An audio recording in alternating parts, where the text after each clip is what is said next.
Doctor APJ Abdul Kalam एक प्रख्यात भारतीय वैज्ञानिक और भारत के 11वें राष्ट्रपति थे।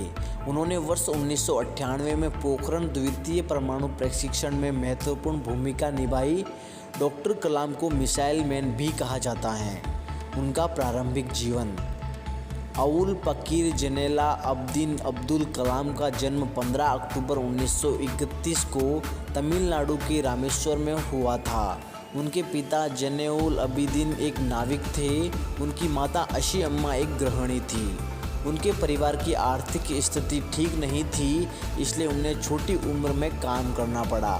अपने पिता की आर्थिक मदद के लिए बालक कलाम स्कूल के बाद समाचार पत्र वितरण का कार्य करते थे। अपने स्कूल के दिनों में कलाम पढ़ाई लिखाई में सामान्य थे, पर नई चीज़ सीखने के लिए हमेशा तत्पर और तैयार रहते थे। उनके अंदर सीखने की भूख थी और वो पढ़ाई पर घंटों ध्यान देते थे।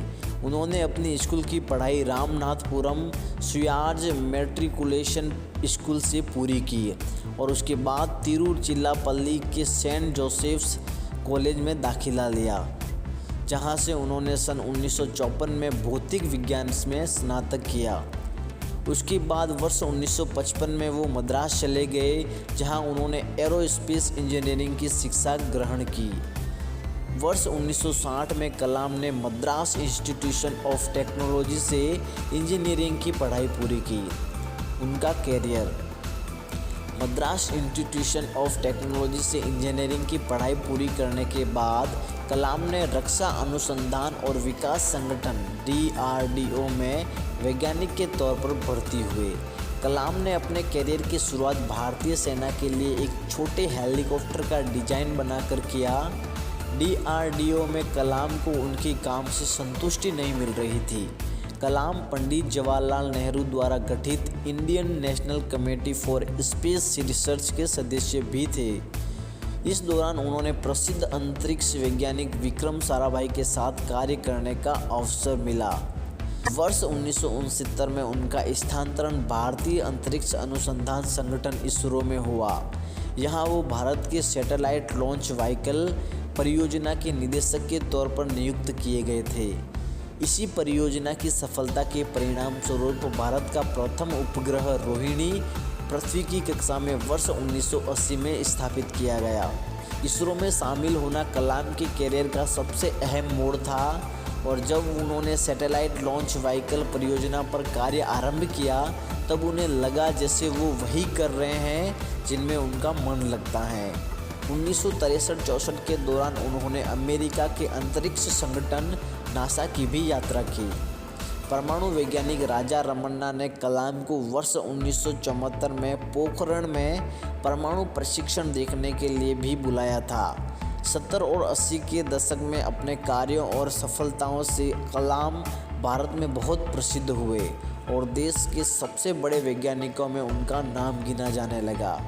उनकी ख्याति इतनी बढ़ गई कि तत्कालीन प्रधानमंत्री इंदिरा गांधी ने अपने कैबिनेट के मंजूरी के बिना उन्हें कुछ गुप्त परियोजना पर काम करने की अनुमति दे दी। इस दौरान मिले मीडिया कवरेज ने उन्हें देश का सबसे बड़ा परमाणु वैज्ञानिक बना दिया।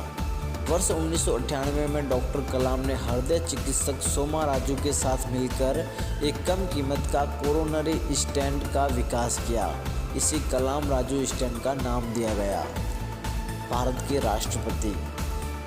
एक रक्षा वैज्ञानिक के तौर पर उनकी उपलब्धियों और प्रसिद्धि के मद्देनज़र NDA की गठबंधन सरकार ने उन्हें वर्ष 2002 में राष्ट्रपति पद का उम्मीदवार बनाया। उन्होंने अपने प्रतिद्वंदी लक्ष्मी सहगल को भारी अंतर से पराजित किया और 25 जुलाई 2002 को भारत के 11वें राष्ट्रपति के रूप में शपथ ली। डॉक्टर कलाम देश के ऐसे तीसरे राष्ट्रपति थे जिन्हें राष्ट्रपति बनने से पहले ही भारत रत्न से नवाजा जा चुका था। वर्ष 2011 में प्रदर्शित हुई फिल्म I Am कलाम उनके जीवन से प्रभावित है। शिक्षण के अलावा डॉक्टर कलाम ने कई पुस्तकें भी लिखी, जिनमें प्रमुख हैं India 2020, a vision for the new millennium, wings of fire, an autobiography, ignited mindset, unleashing the power with in India, mission India, indomitable spirit आदि। पुरस्कार और सम्मान।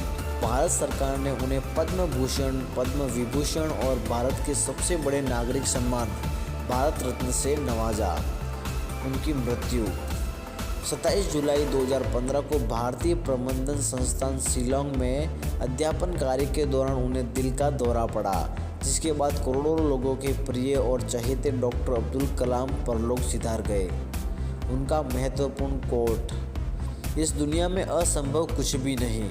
हम वो सब कर सकते हैं जो हम सोच सकते हैं, और हम वो सब सोच सकते हैं जो आज तक किसी ने नहीं सोचा।